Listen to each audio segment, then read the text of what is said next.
Kaya mo, Lord God, na sumagin ito, makita namin ang iyong katakilaan kung paano nakita ni Propeta Isaiah, Panginoon, ang iyong kaluwalhatian sa iyong trono. Gawin mo po yun, Panginoon, sa amin sa oras na ito. As we come into your presence, Lord, holy, holy, holy is the Lord. Help us, Lord, to see, Lord God, your glory, Lord.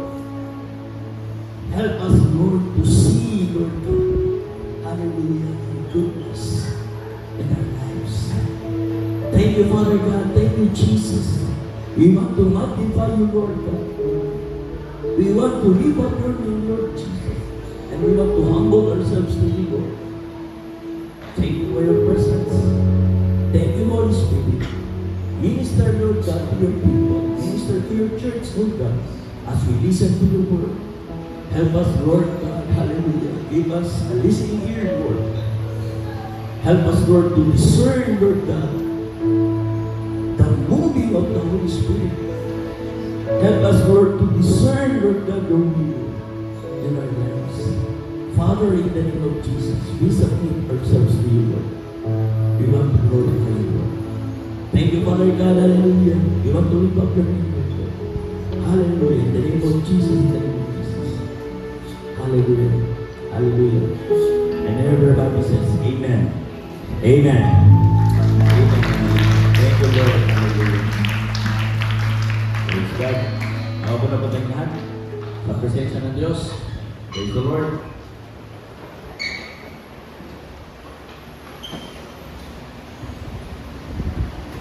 Alam niyo, nung inagawa ko yung mensahe ng Lord, ako yung laging namamahal sa katakilaan ng Panginoon.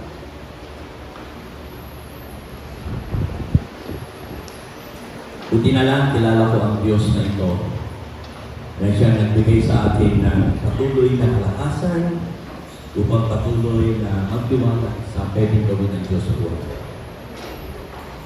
Kaya ako po ay nakakarinig doon sa sinabi ni Paul na I know whom I have believed.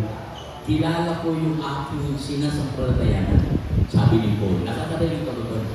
I want to know him more, actually.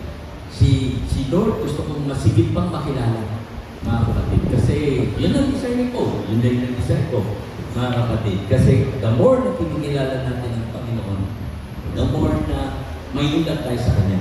The more na mapapalapit tayo sa Kanya. Amen? At lagi ko nga sinasabi, mga kapatid, ilang beses ko na rin sinabi sa inyo na nung ako po ay nasa kabataan pa, sabi ko sa aking tatay, nung ako ay pinatay ko, sabi ko, kasi my father is a pastor, sabi ko, tayo, pwede bang mag-try akong sa ibang mga paniniwala, sa ibang mga reliyon, na pwede pa akong mag-try na sa kanila ay pumunta para mapag-aralan ko kung ano yung mga turo nila, mga malaman ko, kung ano yung paniniwala nila. Sabi ng aking ama, mga kapatid, isa lang ang sinabi niya, sabi niya, hindi kita pipigilan sa gusto mo, pero bago mo gawin yun, ang sabi ng aking ama, kilalanin mo muna ang Jesus na pinakilala mo sa iyo. Okay po, sabi ko, yun lang pala kaya-kaya ko yan. So, kilalanin mo muna. So, ang ginawa ko, mga kapatid, mula noon, nung ako binata pa, ay kinalala ko talaga si Jesus. Sabi ko, sino ba ito? Jesus na ito na pinakilala ng aking ama sa akin. So, ang ginawa ko, kinalala ko si Jesus, mga kapatid, mula noon, hanggang ngayon, kinikilala ko si Jesus. Hindi na ako matapos-tapos. Kasi the more na kinikilala ko ang Panginoon, the more na nililab ako sa Kanya. The more na humahanga ako sa katakilaan ng Panginoon. Sabi ko, naku, wala na. Ito na talaga ang totoo. Praise God. Napakabuti po ng Diyos. Kaya po, kilala niyo po ba ang Diyos na inyong sinasampalatayanan? Kilala pa ninyo ang Diyos na pinagkatiwalaan ninyo ng inyong buhay. Kilala pa ninyo ang Diyos na inyong pinaglilingkuran.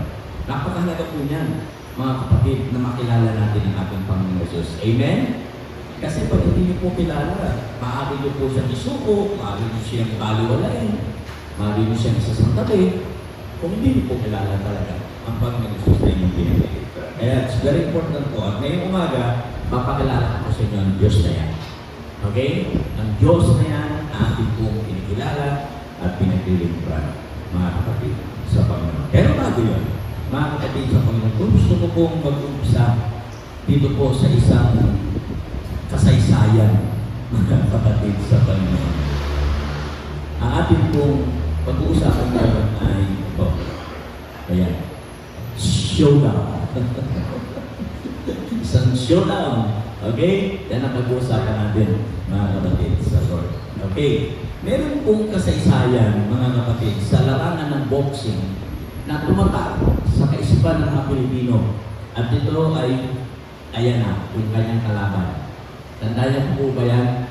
Kalaban po ng ating pambansang kamao, ang isa pong napakagaling na boxer na si Ricky Hapon. Okay?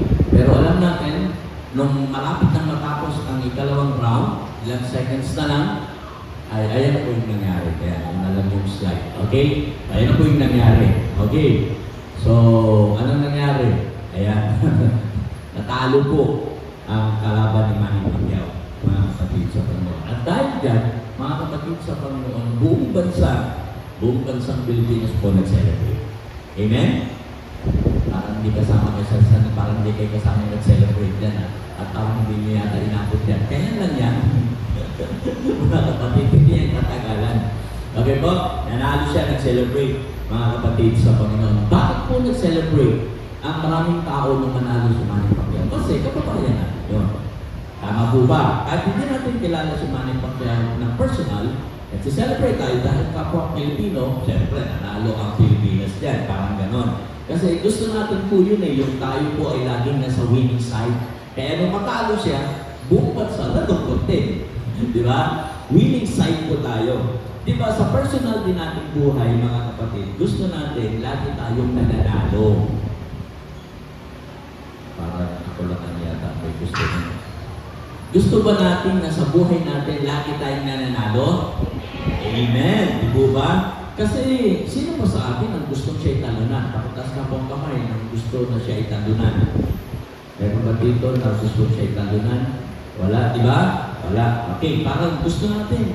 Nandun tayo sa side ng laging panalo. Pero ang katotohanan, ang realidad, hindi naman talaga tayo laging nananalo. Minsan nakakaranas din tayo ng pagkabigo. Amen po ba? Minsan nakakaranas tayo ng kahirapan sa ating buhay. At ang buhay kung minsan napakagupit kapag talagang umatake sa buhay natin, mga kapatid. Kasi life is trying to knock you down. Gusto ko talaga yung ipaksa. Life is trying to knock you off. Parang, babahan ka ba? Parang gano'n na gusto ng buhay. Di ba? Ang buhay natin, minsan, gusto niya talaga na i-push tayo na lumapa ka na, huwag ka nang lumaba, tapusin mo ng buhay mo. Minsan kayo na buhay, mga kapatid. Pero, tingnan niyo po yung katabi niyo, hanggang ngayon nakatayo pa rin. Ibig sabihin, yung katabi niyo hanggang ngayon, lumalaban pa. Kamayan niyo naman, yung katabi niyo. Diba? Kasi hanggang ngayon, nandiyan pa yan lumalaban pa, mga kapatid. Kasi gusto natin na sa winning side tayo. Amen po ba? Actually, sabi ng Bible, we are more than a conqueror. Higit pa tayo sa mga mananagumpay. Tama po ba yun, mga kapatid? Kaya, yung katabi mo, conqueror yan. Mananagumpay ang katabi mo. Amen po! Kahit kung minsan, mga kapatid, nakakaramdam tayo, kung minsan nakikita natin ang ating mga kapatid na parang talunan, ang totoo, mga kapatid, we are still winners. Sabihin natin, winners! Yan. Para tayo nyo sabihin, minsan pa, winners! Yan. Ganyan ba ang boses ng mga winners? Ha? Sa pangat, tingnan kong marinig ang boses ng mga winners. Sabihin natin, winners! Winners! Yun! Yan naman yun. Di ba, pag nanalo, yeah! Sa boses talagang palakasan niya kasi nanalo, mga kapatid. Ang totoo, we are on the winning side. Lahat po tayo bilang mga anak ng Diyos, tayo ba nasa winning side? Why? Kasi Yahweh is standing with you. Si Lord nasa tabi mo lang. Kaya nasa winning side ka. At kay Jesus, walang pagkatalo. Parang hindi nila nakuha yun, mga kapatid. Lahat tayo humaharap sa hamon ng buhay. Amen po ba? At dahil dyan, kailangan natin makipaglaban. Ngayong umaga, are you ready to rumble? Are you ready to rumble? Akala ba kayo makipaglaban, makipagdigma? Alam niyo po, marami na pong mga manang patay patay, sumusuko sa paglilingkod sa Panginoon, sumusuko sa mga ministeryo, sumusuko na, mga kapatid, bilang isang anak ng Diyos, mga kapatid, sa parang ayaw na nila, mga kapatid. Kailangan po, hamunin natin ang ating sarili, kaya pa natin makapagbakbakan sa hamon ng buhay. Amen? Kaya pa natin. Bakit? Kasi we are fighting from the winning side, mga kapatid, sa Panginoon. So, bakit po sinasabi yan ngayong umaga? Ang gusto kong kuning halimbawa ay ito po, meron pa ng mga Israelites, kung paano sila lumaban sa buhay. Sa kabila ng pagiging alipin sa bansang Egypt, hindi sila nawala ng pag-asa. Patuloy sila nakipaglaban, mga kapatid. At yan ang ating pong kukwentuhin ngayong oras na ito. Pagsaluhan natin yan. Exodus chapter 1, verse 11, basahin natin. Ang sabi ng Exodus 1, verse 11, so the Egyptians made the Israelites their slaves. Okay? Ginawa silang alipin ng mga Israelites. They appointed brutal slave drivers over them. Brutal. Grabe, no? Mga sobrang lulupit na mga namumuno sa mga Israelites, hoping to wear them down with crushing labor.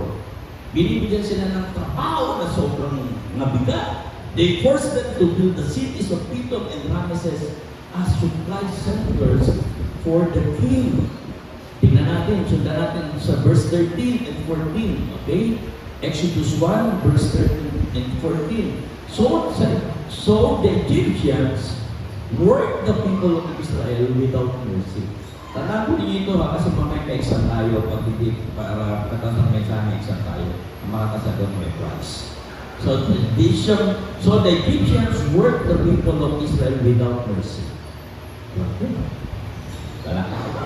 They made their lives bitter, forcing them to mix mortar and make bricks and do all the work in the fields. They were ruthless in all their demands. Grabe, no? Gusto niyo ba ng ganyang amo? Walang awa. Sino gusto ng ganyang amo? Walang gusto. Okay, ayaw natin ng among ganyan, mga kapatid. Ang masakit ito, Exodus 12:14, hanggang kailan sila pinangunahan o inalipin ng mga Egyptians? Ang sabi dyan, mga kapatid, the people of Israel, Exodus 12:14, have lived in Egypt for 430 years. Naku, ilang henerasyon na yan. Mga kapatid, alipin sila sa Egypt ng maraming henerasyon. Grabe, no? Ang hindi. For 430 years. Tingnan nyo, no? Anong kapansin niyo po sa buhay ng mga Israelites dyan? For 430 years. Grabe! Mukha bang nasa winning side ng Israelites? Mukha ba sila nasa winning side na sila ay slave for 430 years? Mukha ba silang winners? Mga kapatid, ano tingin nyo? Siguro, sabi natin, bakit hindi masubukan mga Israelites ngayon sa Egypt? Mga kapatid, life is hard. Life is hard. Amen? Mayroon talaga ang buhay, mga kapatid, sa Panginoon. Problems all around. Tingnan niyo po, mga kapatid, sa Panginoon. Tuloy pa rin natin ang basa, Exodus 2, verse 23. Ito na, mga kapatid, sa Exodus 2, verse 23, but the Israelites continued to groan. Nag-groan nila, oh Lord! Oh Yahweh! Yan, nag-groan sila under their burden of slavery. Parang, kailan ba matatapos to? Kailan ba matatapos ang problema ko? Kailan ba matatapos ang paghihirap ko? They're groaning, mga kapatid. They cried out for help, and their cry rose up to God. Hindi ba masaya yun? Yung pag nag-groan ka, rinig ni Lord? Amen? Yung pag Lord, ang hirap ng buhay! Rinig ni Lord. Lord, ayaw mo na! Rinig ni Lord. Amen? Their cry rose up to God. Hallelujah! Then, verse 24.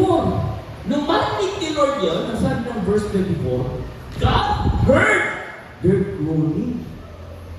Kasi nakarating sa kanya. And he remembered his covenant promise to Abraham, Isaac, and Jacob. Aalalahanin lagi ng Diyos ang kanyang pangako sa iyo. Amen po ba? And in verse 25, he looked down on the people of Israel and knew it was time to act. Sabihin natin, it was time to act. Lakas natin, it was time to act. May gagawin ng Diyos yan. Pag nag-grow tayo sa Lord at narinig ni Lord yung ating groanings, grabe, mapapakilos natin ang Diyos sa kanyang trono. Tatayo siya, kikilos siya, gagawa siya para sa atin. Amen? Lord, i-bless mo po sana ang word na ito sa aming puso. Hindi lang namin ito basta mapakinggan, kundi makarating ito sa aming puso, Panginoon. Unawain namin ang mensahe mo para, Lord, makita namin ang iyong kapangyarihan, Panginoon Jesus. Samahan mo po kami sa oras na ito. Ito po ang aming dalangin sa pangalan ng aming Panginoon Jesus. Amen. Ano ba ang mga attributes ni Yahweh, mga kapatid sa Panginoon? What are Yahweh's attributes? Pag sinabing attributes, mga katangian o pagkakakilanlan kay Yahweh sa Diyos, mga kapatid. Kasi kailangan natin itong makita kasi siya ang ating Yahweh, siya ang ating Diyos. Kailangan makita natin kung sino siya, mga kapatid. So para makita natin kung sino siya, balikan ulit natin ng Exodus chapter 3, verse 7. Pabasahin natin ito, verse 10. Kaya verse 7 muna tayo, mga kapatid sa Panginoon. Then the Lord told him, sinabi ng Lord kay Moses, I have certainly seen the oppression of my people in Egypt. I have heard. Okay, ginuduin lang po yung mga word na yan. I have heard their cries of distress because of their harsh slave drivers. Yes, I am aware of their suffering. Hallelujah. Aware kaya si Lord sa mga pinagdadaanan natin? Kita niyo po, mga kapatid sa Lord, aware kaya si Lord, mga kapatid, kung ginawa niya ng Lord sa Israel, ganyan din ang ginagawa ng Diyos sa atin. Nakikita niya tayo. Amen. I have seen, sabi doon, the oppression of my people. Kita niya. Diba, ang dami natin iniisip sa buhay, mga kapatid sa Panginoon. Minsan sa dami ng iniisip mo, hindi ka na makatulog. Mga kapatid, nag-aalala ka sa maraming bagay. Gusto ko sabihin sa iyo, alam ni Lord yan. Nakikita ka ni Lord. Amen! Kung paano niya sinabi niya sa Israel, sinasabi niya rin yan sa iyo ngayong umaga. Mga kapatid, hindi ka nawawaglit sa isipan ng Diyos. Amen? Bagaman kung minsan pakaramdam mo, walang nakakaalam. Wala na nakakaalam ng iyak ko, wala na nakakaalam ng mga pinagdadaanan ko, wala nakakaintindi sa akin, pakiramdam mo lang yun. Pakisabi sa katabi, pakiramdam mo lang yun. Amen? Kasi hindi ka lang niya nakikita, naririnig ka pa niya. Naririnig ka pa niya, mga kapatid. Alam niya ang pinagdaanan mo. Amen? Tuloy natin ang basa. Exodus pa rin, chapter 3, verse 7. 8, verse 8 na tayo. So I had come down to rescue them from the power of the Egyptians and lead them out of Egypt into their own fertile and spacious land. It is a land flowing with milk and honey. Wow! Verse 9. Look, the cry of the people of Israel has reached me. Nakarating na sa Diyos. I have seen how harshly the Egyptians abused them. Kita ni Lord itong mga Israelites at itong mga Israelites na inaabuso ng mga Egyptians. Now go! For I am sending you. Sino kinakausap niya? Si Moses. I am sending you to Pharaoh. You must lead my people, Israel, out of Egypt. Mga kapatid, sabi ko kanina, ano ba itong pagkakakilanlan at itong mga attributes ni Yahweh ng ating Diyos, mga kapatid? Dito sa mga Israelites, kitang-kita natin na ang Diyos na ito is omniscient. Yahweh is omniscient. Amen? Yahweh is omniscient. Yahweh is omniscient. Amen? Yahweh is omniscient. Yun! Amen! Sabihin natin, omniscient. Ano bang ibig sabihin ng omniscient?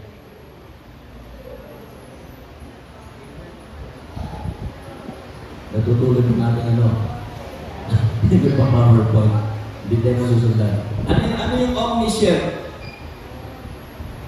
Yon!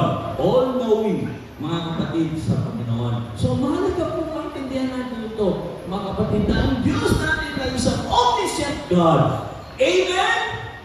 All-knowing, mga kapatid. Madalas minsan kapag kinukumusta tayo, di ba? Kapatid, kumusta ka na? Oh, brother, sister, kumusta ka na? Ano madalas natin yung sinasagot? Eto, okay lang. Di ba? Madalas ganun ang sinasagot natin. Pero madalas, yung okay na yun na sinasabi natin, hindi naman talaga okay. Kasi may mga pinagdadaanan tayo na napagtatakpan lamang natin. Tingnan mo yung katabi mo, sabi mo, kumusta ka na sa kapatid? Okay ka lang ba? Yan. Diba? Diyos lang talaga ang nakakaalam kung ano ang mga sitwasyon natin. Amen! Minsan mga okay, hindi naman talaga okay talaga, mga kapatid. Hindi malayo ang Diyos, alam niya ang lahat ng pinagdaraanan natin. Kahit nga yung bilang ng buhok natin, alam ng Diyos yun. All-knowing siya, ha? Isipin mo, kahit bilang ng buhok mo, alam ng Diyos. Kayo po, nabilang nyo na ba kung ilan nyo nalaglag na bigla ng buhok sa inyong ulo? Nabilang nyo, every time ang magsusuklay ka, may sasama doon sa suklay. Binibilang nyo ba kung ilan yung buhok na sumama doon sa suklay? May buhok yung suklay ko. Binilang nyo na, sino po nagbilang ng kanyang buhok na nalaglag? Mga kapatid, alam ni Lord yun! Amen! Alam ni Lord, mga kapatid, alam niya ang lahat ng bagay sa buhay mo. Mga kapatid, yung mga iyak mo sa kwarto, yung mga pagre-rebelde mo, yung mga pagwawalang mahala mo, lahat yan! Kita ni Lord yan, mga kapatid. Alam niya ang lahat ng bagay. Isipin nyo ha, ang Israel, for 430 years, nandun sila sa Israel. Meron kaya isang araw na hindi nakita ng Diyos dun sa 430 years sa buhay ng mga Israelites. Anong palagay nyo? Baka naman 429 lang yung nakita ng Lord. May isang araw na hindi nakita ni Lord na nakaligtaan niya. Anong tingin nyo? Mga kapatid sa Lord, for 430 years, nakita kaya ni Lord? Yes. Tanungin ko kayo, ilang taon na kayo ngayon, mga kapatid? Kayo po ba ay 20, 19, 18, 30, 40, 50? Ilang taon na kayo? Doon sa edad nyo po, mga kapatid, meron kaya dyan na isang araw, mga kapatid, na hindi kayo nakita ng Diyos? Meron kayang nangyari sa buhay mo na hindi nalaman ng Diyos? Doon sa edad mo. Alam mo po edad mo eh. Tama? Sino po dito ang 80 na? More than 80. Nanay mo. More than 80 si nanay. Nanay feeling 80. Ilan taon na po kayo, Nay? 80? 81? 88? Oh, wow. Nanay, hindi na. Ilan taon kayo? 92? 82? Grabe. Doon kaya sa 88 at 82 years, meron kayong isang taon doon na hindi kayo nakita ni Lord. Baka naman 81, alam mo na nakita ni Lord, isang taon, hindi nakita ni Lord. 87. Meron kaya, tingnan niyo po ngayon, huwag na natin sabihin yung taon, araw na lang. Yung mga araw na ginugol nyo na nabuhay kayo, meron kayong isang araw na hindi nakita si Lord. At nakaligtaan kayo sa araw na yan. Kasi sa dami ng kinasakasan ng mga tao, di ba? Ang dami. Iniintindi niya si Magic, iniintindi niya si John. Pero baka may isang araw na ang focus ni Lord ay nakimagic lang. At nakaligtaan kayo. Meron kayang gano'n? Anong tingin nyo, mga kapatid sa Lord? Omniscient God. All-knowing God. Grabe! Kung kilala mo lang ang Diyos na ganyan, mga kapatid, na hindi ka niya pababayaan, you are on the winning side. Amen? Hindi ka pwedeng matalo kasi bawat araw kasama mo siya, bawat araw alam niya ang nangyayari sa buhay mo. Alam niya kung naglilingkod ka ng tapat, alam niya kung dinadaya mo si Lord, alam niya kung may mga pangako kang hindi tinupad, alam niya lahat yun. All-knowing God. Hindi tayo pwedeng maglibing sa Lord. We cannot play with God. Hindi na natin pwedeng laruin ng Diyos. Alam nyo, lahat yan alam ng Lord, mga kapatid sa Panginoon. Amen? Alam nga din niya kung ilang beses na pumunta ng church.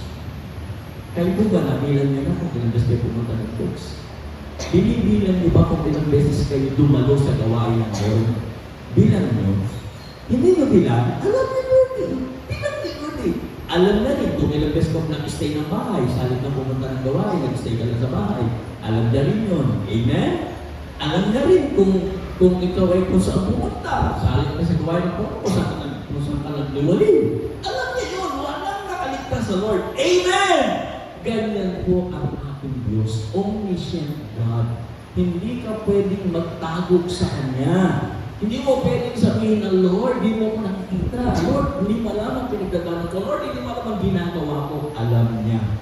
Pakisabi sa katabi, alam niya. Amen? Alam niya. Mga kapatid, hindi ka lang kilala ni Yahweh. Mga kapatid, pangalawa, Yahweh is omnipotent. Ano yung pong ibig sabihin ng omnipotent? Mga kapatid, all-powerful. All-powerful. Hindi lang niya alam, kaya niya pang gumawa ng himala sa buhay mo. Kaya niya gumawa ng mga bagong bagay sa buhay mo. Amen! Pag sinabi ko all-powerful, walang imposible sa Diyos. Lahat pwedeng gawin ng Diyos para sa iyo. Kasi all-powerful siya. Omnipotent God. Yan ang ating Diyos! Amen! Walang imposible. Kaya gawin dito siya. Kaya lang ang problema, hindi natin pininiwala yan. Minsan, ginagawa natin ang ating pwedeng gawin para sa Diyos. Minsan, parang ayaw natin magtiwala sa magagawa ng Diyos kasi parang hindi kumikilos, hindi gumagalaw ng Diyos. Hindi po yung totoo. Mga kapatid, all-powerful siya. So, tuloy natin yung kwento.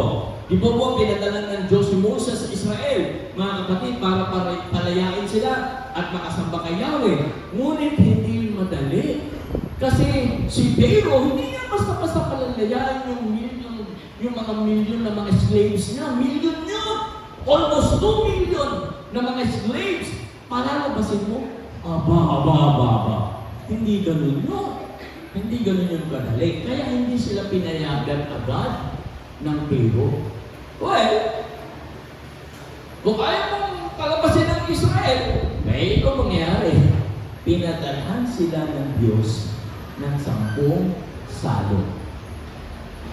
Pinadalhan sila ng 10 salot. Sino po ang makakapag-recite ng 10 plagues? May regalo po sa akin. 10 salot na pinadala ng Diyos sa Egypt. Please recite. Anyone? No? Alam ba? No? 10 plagues? Mga relatives na pala. 10 plagues. 10 salot sa Israel. Mia, alam ba Mia? 10 plagues. Maki. 10 salot na pinadala. Kasi, yun yung pinadala ng Diyos sa Egypt. Ngayon, ako minsan hindi ko rin po sa ula ko. Ngayon na, so, habang pinag-aaral ko, medyo sila sa ulo ko. Pero alam niyo po mga kapatid, hindi yun ganun kadali. Kasi, mga kapatid, minsan tinatanong ko, bakit 10? Bakit hindi 7, 8, 9? Bakit hindi 1 lang? Bakit hindi 2 o 3? Bakit 10? Natanong niyo na ba yan? Bakit 10? Alam niyo po mga kapatid sa Lord, ito po ang naging sagot, mga kapatid. Kaya pala 10 ang ipinadala ng Diyos na salot, mga kapatid. Kasi gustong ipakita ng Diyos na siya yung omnipotent God na kaya niyang palayain ng Israel, kahit kaya niyang palayain ng Israel in the snap of His fingers. Pwede yun, di ba? Pwede gawin ng Diyos yun kasi omnipotent God siya, right? All-powerful. Tama po ba? Pwede niyang sabihin, malaya na kayo. Pwede gawin ng Diyos yun, right? Sino po dito naniniwala na kaya tayong payamanin ng Diyos in the snap of His fingers? Dalawa na! Kaya gawin ng Diyos yun, right? Bakit hindi ginagawa ng Diyos? Bakit nagtatrabaho pa tayo? Kung all powerful siya. Parang ganun din, mga kapatid. Bakit 10 plagues? Bakit salot? Bakit nagpadala ng 10 salot ang Diyos, mga kapatid? Kasi alam niyo po, ang Egypt po, mga kapatid sa Panginoon, they are one of the most polytheist nation in the ancient world. Polytheist nation kasi ang Egypt. Pag sinabing polytheist nation, mga kapatid, ang Egypt po ay naniniwala sa maraming gods. Polytheism ang tawag doon. Pag naniniwala sa maraming God, polytheism. Tayo po, hindi tayo polytheist nation. Mga kapatid, tayo po animist kasi naniniwala naman tayo sa maraming espiritu. Okay, makakita ka lang ng isang bungkon ng lupa, may spirit yan. Tabi-tabi po. Di ba? Makakita ka ng ganon.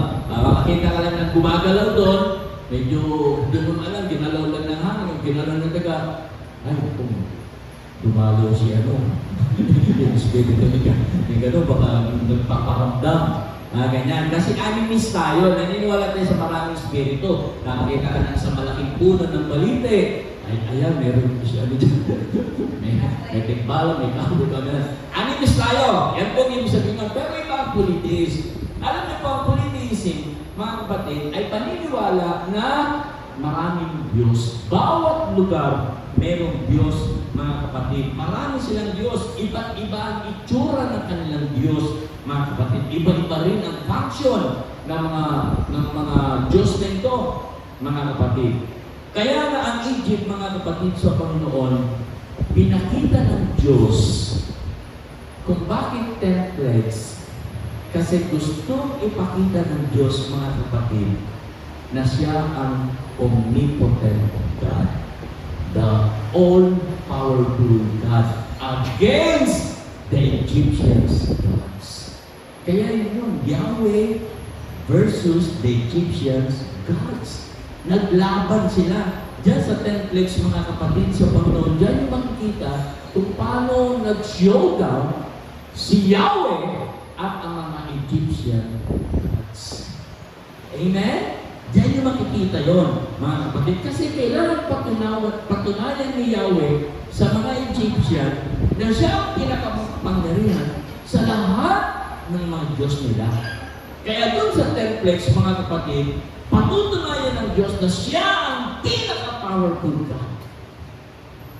Laban doon sa mga Egyptian gods. Tandaan ninyo ha, 430 years na po silang namuhay sa Israel. Dahil doon sa 430 years na yun, kailangan maalis sa dugo ng mga Israelites, mga kapatid, yung paniniwala sa mga Diyos-Diyosan ng mga Egyptians. Kasi 430 years eh. Ang hirap maalis yun, yung paniniwala. Di ba tayo nga, mga kapatid sa Lord, yung mga tinuro sa atin ng mga ating mga linuno, ganyan eh, pinaniniwalaan ng marami. Di ba? Yung mga tradisyon, kung ano ng mga tinuro na matanda, isinasabuhin mga bata pa kasi sabi ng lolo, di po ba? Yung mga Israelites po, ganun din. Na ituro sa kanila yung mga Diyos nito, Diyos niyan, Diyos doon. Lahat ng mga Diyos na ituro sa mga sunod na relasyon, kailangan mawala yun sa kanilang dugo. Kailangan makita nila na there is only one God. Amen po? Ngayon, ano ba ang cultural setting ng Egypt at Qatar? Punta natin yung 10 plagues. Ano po ba yung first plague? Mga kapatid, yung first plague, ito po, mga kapatid, sa Panginoon. Yan. Yan yung first plague, mga kapatid. Yung Nile River turned into blood.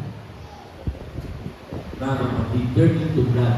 Ano niyo po, mga kapatid, ang Egypt po, yan, mga kapatid, nagkaroon ng Egypt dahil sa Nile River. Ulitin ko, nagkaroon, isinila ang bansang Egypt dahil sa Nile River. Mga kapatid. Ibig sabihin, kung bakit may Egypt, yan ay dahil sa Nile River. Sundan niyo ako ha, kasi nung inaaral ko po ito, medyo kailangan ko mag-research, kailangan ko magpuyat, kailangan ko magsikap na mag-aral para may turo ko sa inyo. Para at least, minsan isang linggo, narinig niyo po itong templates na ito, mga kapatid. Ibig sabihin mga kapatid, ganun po ka-essential yung Nile River sa mga Egyptians people. Bakit po? Kasi yung time na yun, mga kapatid, ang Nile River is one of the biggest river, mga kapatid, sa Egypt. Doon galing yung kanilang mga kinakain, doon galing yung kanilang mga irrigation, dyan sa Nile River na yan. Kaya ang basic diet ng mga Egyptians, ang basic diet nila is isda. Okay? Isda po ang kanilang diet, mga kapatid. Kaya lang, mga kapatid, itong Nile River na ito ay naging dugo. Naging dugo, mga kapatid. Bakit po ginawang dugo ng Panginoon, mga kapatid? Kasi meron pong Diyos ang Nile River. May Diyos po ang mga Egyptians sa Nile River, mga kapatid. At yun yung gods na dinipid ni Yahweh, na dinaig ni Yahweh nung ginawa niyang dugo, yung Nile River, mga kapatid. Tingnan natin, sino po ba itong mga Diyos na ito na dinipid ni Yahweh? Yan po ay si Kanu, si Hapi, at si Osiris. Yan tatlo. Yan po yung mga gods, mga kapatid, na pinaniwalaan na si Kanu ay guardian of river source, siya yung guardian. Yung Happy, siya yung spirit doon sa Nile River. Etong si Osiris, siya yung pinakamalaking Diyos nila, mga kapatid. Bakit po? Kasi, dahil sa sobrang laki niya, yung Nile River, yun po yung parang bloodstream ni Osiris. Yung ugat niya. Doon dumadalo yung Nile River sa ugat ni Osiris. Pero, mga kapatid, yung ugat ni Osiris, yun yung Nile River. Yeah. Kaya yung tatlong yan, mga kapatid, yan ang pinaniniwala nila. Kaya gano'n na naman kung saan nila ang mga Diyos na yan, ng mga Egyptians, mga kapatid, kasi sila ang in charge sa Nile River. Sila ang in charge kung saan sila mabubuhay, kung saan sila kukuha ng kanilang ikabubuhay. Kaya pag naging mabait sila dyan sa tatlong yan, buhay sila. Nakuha niyo po? Pag sinamba nila yung tatlong yan, walang problema. Kasi ang kanilang ikinabubuhay ay sa Nile River, okay yan, mga kapatid. Kaya lang, naging dugo. Nung naging dugo, suddenly, wala na silang makain. Siyempre, nangamatay mga isda. Suddenly, wala na silang mainom. Pwede ba nalang inumin yung dugo? Sino po uminom ng dugo? Hindi iniinom ang dugo. Pag wala ka sa dugo, hindi iniinom ang dugo. Inilalagay sa ugat. Tama? Sino po dito kulang sa dugo, tapos para madagdagan, uminom ka ng dugo? O kaya kumain ka ng dinuguan? Para madagdagan ng dugo. Hindi mangyayari yun, mga kapatid sa Lord. So, suddenly, namatay mga isda, namatay mga halaman, pananim, dahil wala ng tubig na patili. Mga kapatid sa Panginoon. So, ano yung gusto ipakita ng Lord dito? Hindi ang Nile River ang source of life. Ang sabi ni Lord, I am the source of life. Amen? I am the source of life. Not the Nile River. Not the Nile River, mga kapatid. Life is in the hands of the Lord. Amen po ba? Ang buhay ay galing sa Diyos. Wala sa Nile River, mga kapatid. Second po, mga kapatid, second plague, mga kapatid, ano po yan? Nakita nyo dyan? Ha? Ano nakita nyo dyan? Mga palaka! Frogs! Sino po dito ang takot sa palaka? Pag nakakita ng palaka, dami palaka! Okay? Hindi isa, hindi dalawa. Maraming frogs, mga kapatid. Alam niyo ba sa Egypt, ang mga palaka, itinuturing din nilang Diyos. Tinuturing din nilang Diyos, mga kapatid. Sino po ang Egyptian gods na dinipid dito ni Yahweh, mga kapatid? Ito po ay si Hapi at saka si Het. Yan. Si Hapit at Het. Both gods are related to land, fertility, and abundance. Yan yun. Land, fertility, and abundance. Kaya po, inatap po yan ng ilang bansa. Inatap ng China, inatap din ng Pilipinas. Kaya sa mga business na gusto magkaroon ng abundant life, may mga palaka, mayroon pang pera sa bibig.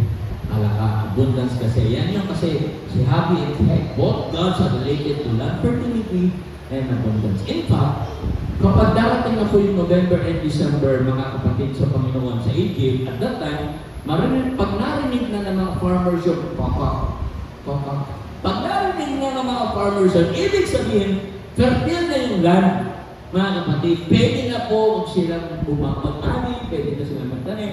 Yun, mga kapatid, sa Panginoon. Pero at that time, mga kapatid, you're not allowed to give a flood. Kasi nga Diyos yun hindi mo pwedeng patiin, mga kapatid. Ang problema, nagpauna ng Diyos ng maraming palaka. There are so many happy ba pahalan? Happy and Het, napakarami nila, mga kapatid. Kaya dahil sa dami ng palaka, naging salot na ito.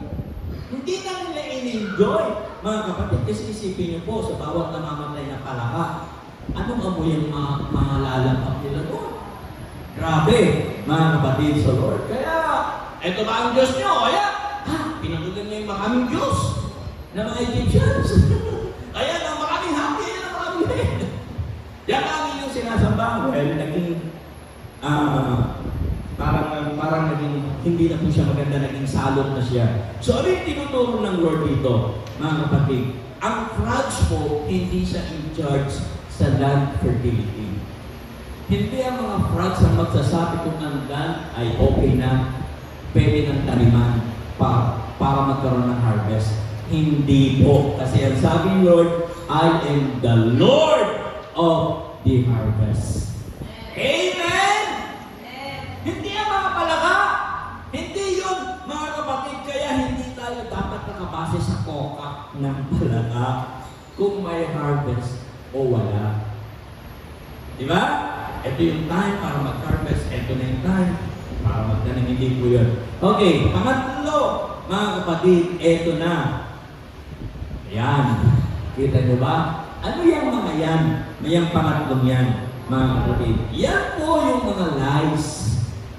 Yan po yung mga kuto, mga lisa, mga kapatid sa Panginoon. Mga lisa, mga kuto, mga kapatid sa Panginoon.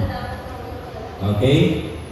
So, ang God na dinefeat ng Lord yan, mga kapatid, ay walang iba kundi si Seth. Si Seth ang the earth god of Egypt. Ibig sabihin siya ang Diyos ng lupa. Siya ang Diyos ng lupa. The God of the soil, mga kapatid. Ibig sabihin, kapag nanalangin sila kay Seth, gaganda ang lupa. Kahit patuhan, kahit matinig yan, gaganda ang lupa. Pag nanalangin sila kay Seth, mga kapatid, gaganda.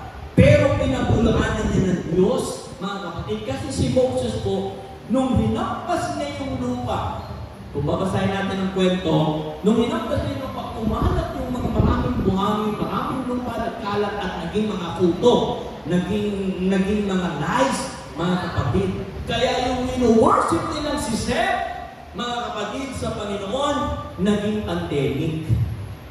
Naging pandemic para sa kanila. So, hindi yung puto, mga kapatid, ang God of the soil. Ang sabi ni Lord, ako ang gumawa ng langit at ng lupa. Kaya I am the maker of heaven and earth. Amen? Hindi pwedeng ang Diyos ng earth ay iba. I am the God of the earth, not Seth. Ako ang gumawa ng langit at lupa. Amen po ba? Mga kapatid, and then ika-apat, mga kapatid, nasumpa, nasalo. Mga kapatid, ito naman po yun, mga langaw, the flies, mga kapatid. Yung iba, maaaring nakaligtas sa palaka, pero dito, langaw. Sino pong may gustong langaw sa bahay? May bangaw, may mga, habang kumakain ka na, yung mga langaw, kasama mo, sino may gusto ng ganyan? Kapag kumakain ka kasama, nandiyan sila kasama mo sila, mga kapatid. So, sino naman po yung Egyptian God na dinipit ni Lord dito? Ito pa yung si Wachit. Okay? Si Wachit. Sino yan? The fly god of Egypt. Si Wachit. Alam niyo po, mga kapatid, itong si Wachit, kilala siya na nagbibigay ng protection against disease and misfortune. Siya yung Diyos na magbibigay sa kanila ang maglalayo sa kanila sa kamalasan. Maglalayo sa kanila sa kapahamakan. Maglalayo sa kanila sa sakit. Yan si Wachit, na God ng Egypt, mga kapatid. Kaya noong unang panahon, ang mga Egyptians po, meron silang mga bracelet na isinusuot sa kanilang mga braso, mga kapatid. At yung bracelet na yun, merong ulo ng langaw. Merong ulo ng langaw. Kasi, naniniwala sila na kapag yun ay suot nila, yun ang magbibigay ng protection sa kanila para di sila magkasakit. Okay po, yun ang magbibigay ng protection. Di ba? Parang ngayon lang. Parang ngayon din. May mga sinusuot yung ibang mga tao, may kwintas, may bracelet, sinusuot para magkaroon ng swerte, magkaroon ng proteksyon, di ba? May mga isinusuot yung marami, mga anting-anting kaya, may mga sinasukbet, ito, magkukuha to ng energy, kung ano mga nilalagay sa katawan, mga kapatid sa Panginoon. Anong tiniremind ng Lord dito? Ang sabi ni Lord, I am the protector. Ako mag-iingat sa inyo, hindi ang inyong anting-anting. Amen? Walang ibang magbibigay sa atin ng proteksyon maliban sa Diyos. Amen! Ngayon, ang 5, the death of the livestock. Ayan. Ito naman po yung pagkamatay ng mga bulls, pagkamatay ng mga cows, mga kapatid sa Panginoon. Alam niyo ba, nadamay lang talaga po yung mga bulls and cows na yan. Sa Egypt kasi, they treat the bulls and the cows as God. Diyos sa kanila yan, yung mga bulls, yung mga cows, Diyos yan sa kanila, mga kapatid. May isang account pa nga na sinabi ni Pero sa kay Moses, huwag na kayo lumabas ng Egypt. Dito na lang kayo magsamba dito na lang kayo magsamba sa Diyos nyo. Pumatay kayo ng baka kung anong gusto nyo, patayin at sambahin ang Diyos nyo. Sabi ni Moses, hindi pa pwedeng mangyari yun. Hindi kami pwedeng pumatay ng baka dito at mag-worship sa God. Bakit? Kasi detestable. Kasuklam-suklam yun sa mata ng mga Egyptian pag nakita nilang pinapatay yung mga baka as an offering sa Lord. Kasi Diyos yun eh. Sabi ko na, hindi pwede. Kailangan lumabas kami ng Egypt. Awain kami ng iyong mga kababayan. Sabi ko na, hindi pwede yan, mga kapatid sa Panginoon. Bakit po? Kasi meron pong Egyptian God na dinipid si Lord dito. At ito po ay 4. Si Pita, si Hathor, si Menedis, si Amon. 4 yun, mga kapatid. Yan yung mga Egyptian gods associated to bulls and cows, mga kapatid. Pero, lahat ng mga Diyos na yan, all of them are dead. Lahat sila, pinutumpa ng Diyos. Amen? Walang ibang Diyos, mga kapatid. Ano sinasabi ng Lord dito? I am Lord of the world. Ako ang Diyos. Hindi ang mga cows, hindi ang mga bulls. Amen! Then, 6 na salot. Ano yung 6 na salot? The boys. Ano yung boys? Piksa. Sino po nagkapiksa na dito? Sino po nagkapiksa na? Nag-enjoy ba kayo pag may piksa kayo? Yeah! Nagkapiksa ako. Sino po nagkaroon? Hindi yung kadali. Sino po yung God na dinipit ng Lord dito? Ito po ay walang iba kundi si Sekhmet at si Serapis. Yan yung mga Diyos. Sino yan? Sino si Sekhmet? Sino si Serapis? Si Sekhmet po, siya yung goddess of epidemics. Siya ang Diyos ng epidemya. Si Serapis, God of healing. Magkatulong sila. Pag nagbigay ng epidemic si Sekhmet, andyan agad si Serapis, siya yung magpapagaling ng epidemic. Ganon sila. Okay? Mga kapatid sa Lord. Kaya nilang gumawa ng epidemya at kaya din naman nilang gumawa ng healing. Kasi nandun naman si Serapis. Pero pansinin niyo po, mga kapatid, pansinin natin ito. Si Lord po ang nagpadala ng plague na yan, ng salot na yan. Hindi po si Sekhmet. At natapos po yung salot ng pigsa, hindi dahil kay Serapis. Yun ay dahil inutusan ng Diyos na matapos na po ang mga epidemya niyon, yung mga piksa. Diyos po ang gumawa, hindi po yung dalawang Diyos na yan. Amen po? Bakit? Kasi ang Diyos ang may control ng lahat ng bagay. I am the healer, ang sabi ni Lord. Ako ang magpapagaling. Ano man ang epidemic, ano man ang pandemya dumating sa inyo, I am the healer. Amen. Amen po ba? Kung hindi patitigilin ng Diyos yung salot, hindi yung magtitigil. Mga kapatid, hindi yung kayang patigilin mga kapatid ni Sekbet at ni Serapis. Diyos lang. Number 7, mga kapatid na salot, aba, the hail.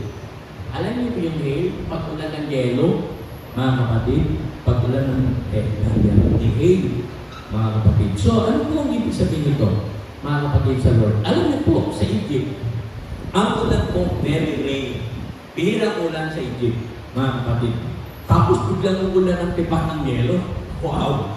Grabe. Hindi yung kayang gawin ng tao. Diyos lang ang may gawa nun, mga kapatid. So bakit po umulan ng yelo? At bakit ito naging salot, mga kapatid, sa Panginoon? Kasi itong hail na ito, sinira nito yung dalawang major crops sa Egypt.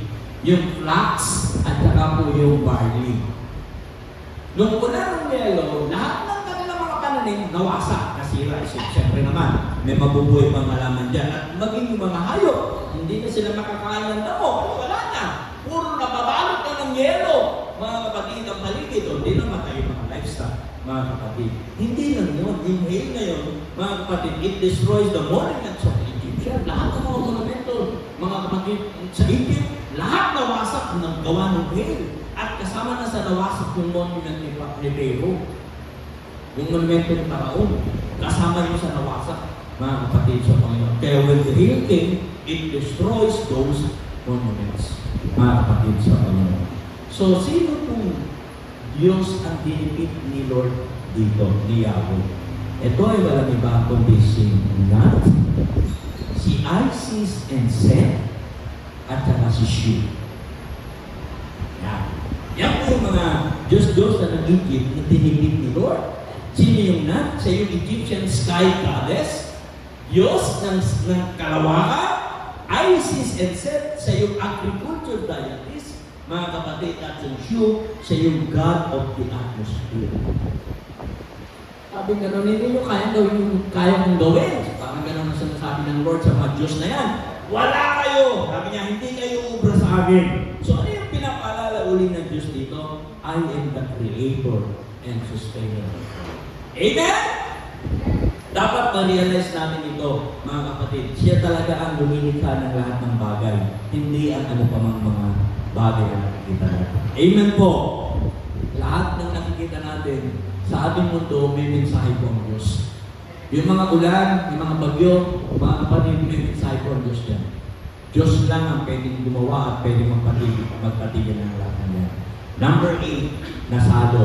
Ito na po, the locus. The locus. Yung locus sa Tagalog ay balang. Kung ang balang ay locus, yung balang araw, ano sa English? Magic. Locus day. Okay. So, tingnan natin, mga kapatid sa Panginoon. Yung locus po, sino pong God ang dinipit dito? Alam niyo po, bago natin tingnan yun, yung mga crops po, mga kapatid, hindi crops hindi sinira ng hail. Pero yung mga locust, kung dumating sila, wala. Lahat, anything na green na makita nila, puno, halaman, pag dumapo yung mga locust, pag alis nila, brown na. Ang ibig sabihin, wala ka ng aanihing bunga, anumang dahon, lahat-lahat, mga kapatid sa Panginoon, sinira na ng locust. Kaya yung mga storehouse nila, wala nang laman. Mga kapatid, wala na silang pwedeng imbak na pagkain kasi inubos na ng mga locust. So, sino po Diyos dito ang nilipid ni Yahweh? Mga kapatid, ito po ang Diyos na walang iba kundi si Serapia. Ito po si Serapia, siya po yung Egyptian deity protector from locust. Siya yung mag-iingat sa mga lokos, hindi pwedeng galawin ng sino man. Ang ano man, kapag hindi inutos ni Serakia. Kaya lang, eto na. Dumating po yung salot na ito. Nawala na silang kabuhayan. Kaya doon sa ikawalo, listen to this, nung doon sa ikawalong plague na ito, mga kapatid, dito na nakiusap ang mga kababayan ng Pero na, mahal na Pero, nakikiusap kami, palayain mo na ang mga Egyptian, hindi na kami mabubuhay, wala na kami kabubuhay. Nakiusap na sila, palayain mo na po, kasi grabe na po yung hirap ng mga Egyptians. Alam niyo ba yung 1 to 8, mga kapatid na plague po, mga kapatid, nangyari for almost a year. Sa loob lang ng isang taon, 8 plagues, walang salot. Grabe! Mga kapatid, kaya natin nila, wala na kami makain, sobrang hirap na, please! Wala na! Palayain mo na ang mga Israelites, sabi ng mga Egyptians kay Pharaoh. Ano pinapakita ng Lord dito? Ang sabi niya, I am the provider. Amen? Ibig sabihin, kahit wala ka nang nagawa, parang kahit wala ka na, meron kang Diyos na magkakadoob ng lahat ng iyong pangangailangan. Amen? Kaya si David, ang declaration niya, naging bata ako, hanggang sa naging matanda ako, hindi ko nakita ng mga lingkod ng Diyos o mga anak ng Diyos ay namalimos ng tinakaw. Kasi, He is our provider. He is our Jehovah Jireh. Amen po ba? Doon sa katapusan, si Lord ang magpo-provide. Then, number 9, pangsyam na. Ito na po, mga kapatid, pangsyam, mga kapatid. Ano po itong salot na ito na ipinadala ng Diyos? Ito na po, si darkness. The darkness. Kadiliman. Salot ang dilim. Mga kapatid sa Panginoon, isa sa salot niya na pinadala sa Egypt. Dilim.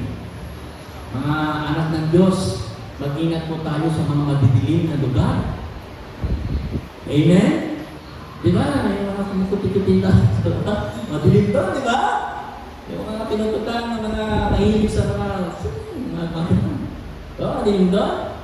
At lahat ng krimen ginagawa sa dilim. Nakakita na pa kayo ng pagnanakaw na talagang lahat ng ginagawa pagnanakaw pagkakit ng bahay ay ginagawa ng kaliwanag. Although may mga nagtatry ng ganyan, pero lahat ng mga pagnanakaw na ginagawa sa dilim. Yung darkness po, yung dilim, mga kapatid, hindi po yan dapat ng nagiging attitude natin. Hindi dapat nagiging bahagi ng buhay natin yan. Yan kadiliman. Kasi isa yan sa salot. Mga kapatid, yung darkness na pinadala sa Egypt. Kaya nga, dito mo, makikita, kung babasahin po ninyo itong salot na ito, 3 araw yan, puro dilim. At yung dilim na yan, hindi lang basta dilim, yung dilim na yan, mararamdaman mo yung dilim. I remember one time, nung kami po pumunta ng Baton, yung aking kaibigan, dinala kami doon sa isang kuweba, kasama ko po yung mga elders na unang panahon. Kasama na doon siya na Sister Lily, Sister Melma, iba po yung mga pastor na, mga workers po, mga elders na. Dinala ko sa Baguio, and God willing, this year, baka yung iba po mga workers natin ay madala natin sa Baguio, kung sasama, mga kapatid. So, tingnan po natin, nung nakarating kami doon sa kuweba na yun, sobrang dilim. Hindi yung flashlight mo, hindi yung obra sa dilim. Kakainin ng dilim yung liwanag ng flashlight. Hindi kaya. Mga kapatid sa Panginoon. Subukan namin lahat yan, hindi dapat yung mga flashlight, pagdating ng skate. Wala kaming makita. Yung dilim na ito, ganito. Yung katabi mo, hindi mo alam nasa tabi mo siya. Ganon siya kadilim. Para malaman mo nandyan siya, kailangan mo siya kapain. Ay, nandiyan ka pala. Okay? Hindi mo makikita. Yung lalakaran mo, hindi mo alam kung malalim pa, kung may lupak pa, kung may hamson. Wala kang makikita talaga. Total darkness. Sobrang dilim, mga kapatid. Yan yung naramdaman, mga kapatid, ng mga Egyptians. Grabe! Hindi na sila makagalaw, hindi na sila makakilos, mga kapatid. Eh, sino ba itong Egyptian gods na dinipid ni Yahweh dito? Ito ay walang iba kundi si Amon, si Mut, at saka si Ons. Yan sila. Yan yung tatlo. Ba't ko natawagin? Dahil kay Mot. Hindi naman ito si Mot natin. Okay? Mot, ito. Hindi ikaw yan. Kasi babae yan si Mot. Okay? Kasi siya ay queen of all gods.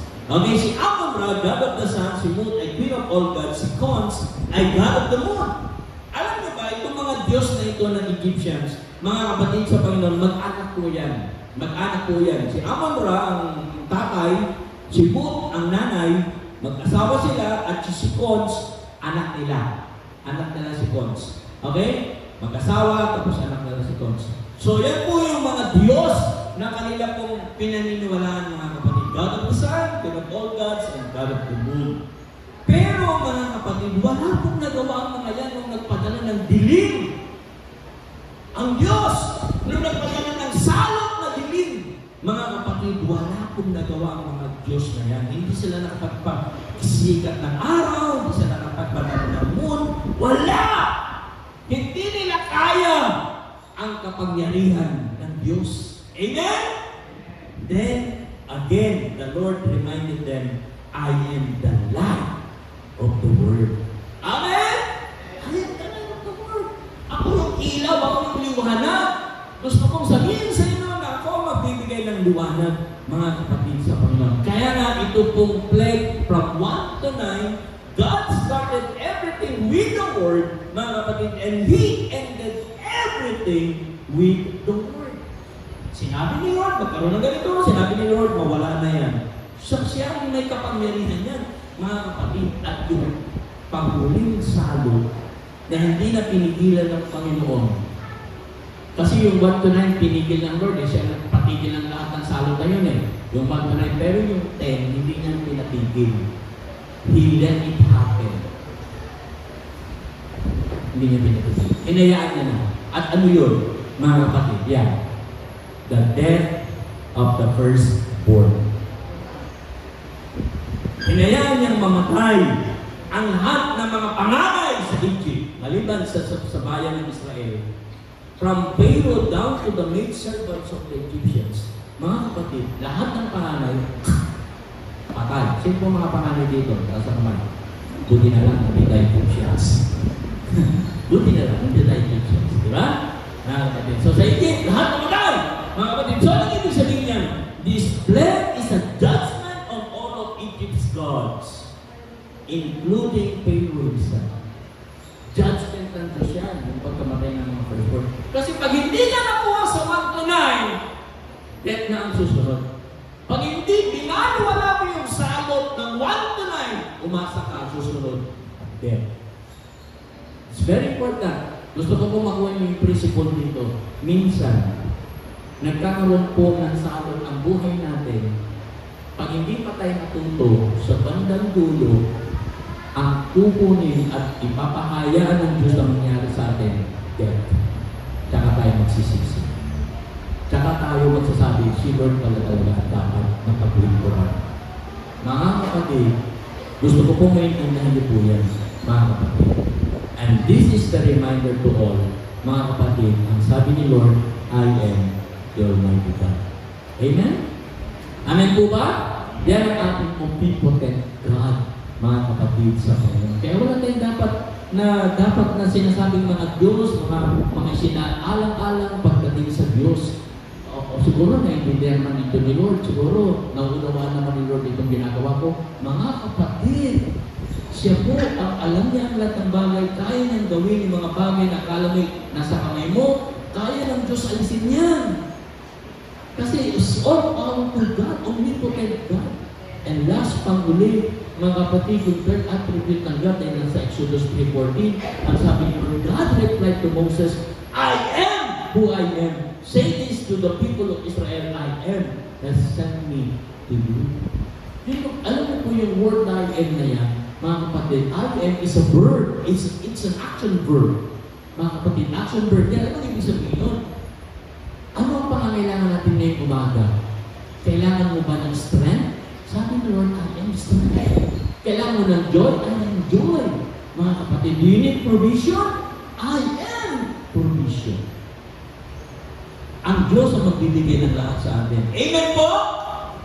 So ano yung attribute na yan ng ating Panginoon? Panguli, Yahweh is omnipresent. All present. Amen! Ano man ang sitwasyon natin, mga kapatid, na kahit minsan parang nadulog na tayo, parang tayo natatalo, hindi po yung totoo, mga kapatid.